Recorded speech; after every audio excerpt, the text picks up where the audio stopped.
नमस्कार दोस्तों, आज हम रहस्यमणि विक्रम और बेताल की मुलाकात की कहानी भाग 1 सुनेंगे। विक्रम एक राजा का नाम था। वह गोदावरी नदी के किनारे बसे एक शहर पर राज करता था। वह अपनी बहादुरी और साहस के लिए बहुत मशहूर था। लोग उसे बहुत प्यार करते थे क्योंकि वह हमेशा न्याय करता था। एक दिन एक ऋषि विक्रम के दरबार में आए और उन्हें एक फल भेंट किया। राजा ने वो फल अपने कोषाध्यक्ष को सौंप दिया। उसके बाद ऋषि राजा को फल भेंट करने के लिए प्रतिदिन दरबार में आने लगे।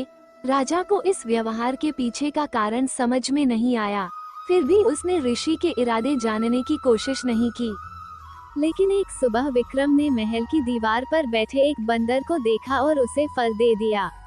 बंदर ने फल खाना शुरू ही किया था कि अचानक उसमें से एक चमकदार मणि गिर गई। राजा को बहुत आश्चर्य हुआ।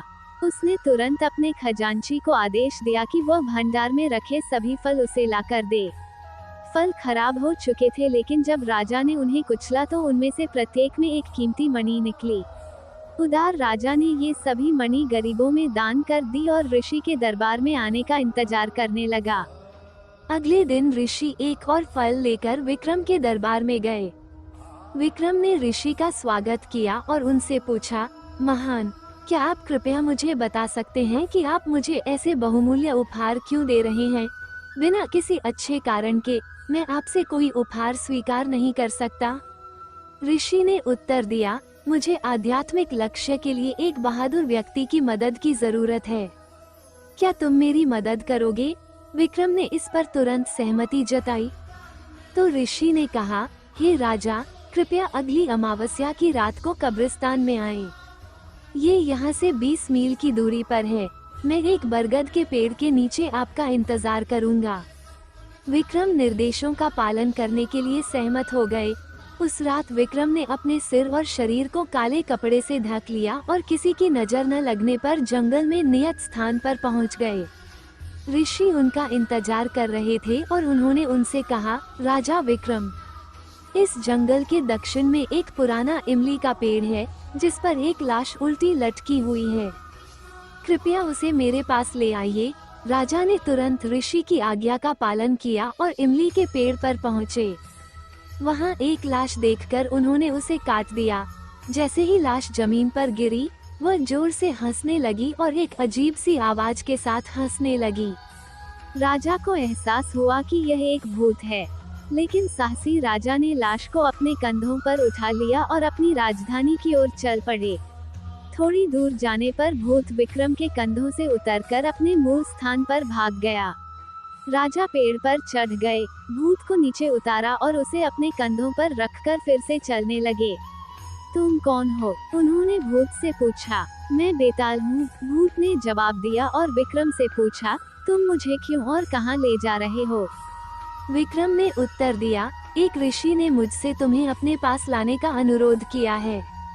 बेताल को विक्रम के साथ जाने में कोई आपत्ति नहीं थी, लेकिन उसने एक शर्त रखी। हमें लंबी दूरी तय करनी है और थकाऊ पैदल यात्रा से राहत पाने के लिए मैं तुम्हें एक कहानी सुनाऊंगा। लेकिन जब तक हम गंतव्य तक नहीं पहुंच जाते, तब तक तुम्हें एक भी शब्द नहीं बोलना चाहिए। अगर गलती से तुमने कुछ भी कहा तो मैं इमली के पेड़ पर वापस उड़ जाऊंगा। क्या तुम ये बात स्वीकार करते हो? बेताल ने पूछा। विक्रम इस बात पर सहमत हो गया और चुपचाप बेताल की कहानी सुनने लगा। 3 विशेष ब्राह्मण। एक बार की बात है, विष्णु स्वामी नामक एक धनी ब्राह्मण रहता था जो एक बहुत बड़ा यज्ञ कर रहा था।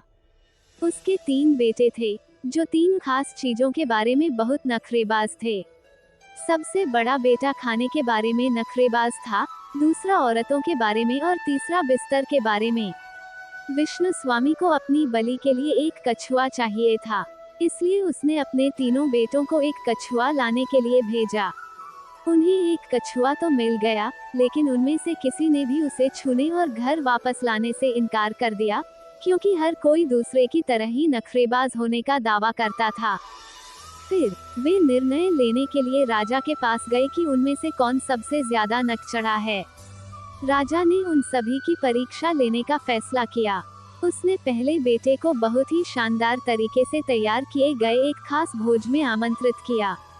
लेकिन पहले बेटे ने भोजन को छूने से इनकार कर दिया और कहा कि उसे चावल में जली हुई लाश की गंध आ रही है। जांच करने पर राजा ने पाया कि जिस अनाज से चावल पकाया गया था वह शमशान घाट के पास के एक खेत से आया था। राजा प्रभावित हुआ। फिर उसने दूसरे बेटे की परीक्षा लेने के लिए एक बहुत ही सुंदर और खूबसूरत उपपत्नी को उसके पास भेजा, लेकिन दूसरे बेटे ने उसे यह कहकर वापस भेज दिया कि उसकी गंध बकरी जैसी है। जांच करने पर राजा को पता चला कि उसे बचपन में बकरी का दूध पिलाया गया था। राजा बहुत प्रभावित हुआ। फिर उसने तीसरे बेटे की परीक्षा लेने का फैसला किया। उसे 7 बड़े गैदों वाले बिस्तर पर सोने दिया। आधी रात को तीसरा बेटा बहुत दर्द से कराहता हुआ उठा और उसके कंधे पर लाल निशान था। जांच करने पर पता चला कि 7 गैदों के नीचे बिस्तर में बाल का एक टुकड़ा था। राजा तीनों से प्रभावित हुआ और ये तय नहीं कर पाया कि कौन सबसे अच्छा है, लेकिन इसके बजाय उसने अपने दरबार में तीनों के कौशल का उपयोग करने का फैसला किया और उन्हें काम पर रख लिया। इसलिए विष्णु स्वामी अपना यज्ञ पूरा नहीं कर सके। बेताल रुक जाता है और राजा विक्रम से पूछता है, तीनों में सबसे ज्यादा नकचढ़ा कौन है? विक्रम बहुत सोच विचार कर जवाब देता है, तीसरा बेटा, क्योंकि उसके पास उस लाल निशान के बारे में पक्का सबूत था। बाकी 2 भी कहीं और से जानकारी हासिल कर सकते थे। जैसे ही विक्रम ने अपना उत्तर समाप्त किया, बेताल पुनः पेड़ पर जाकर छिप गया। फिर मिलते हैं अगले भाग में। धन्यवाद।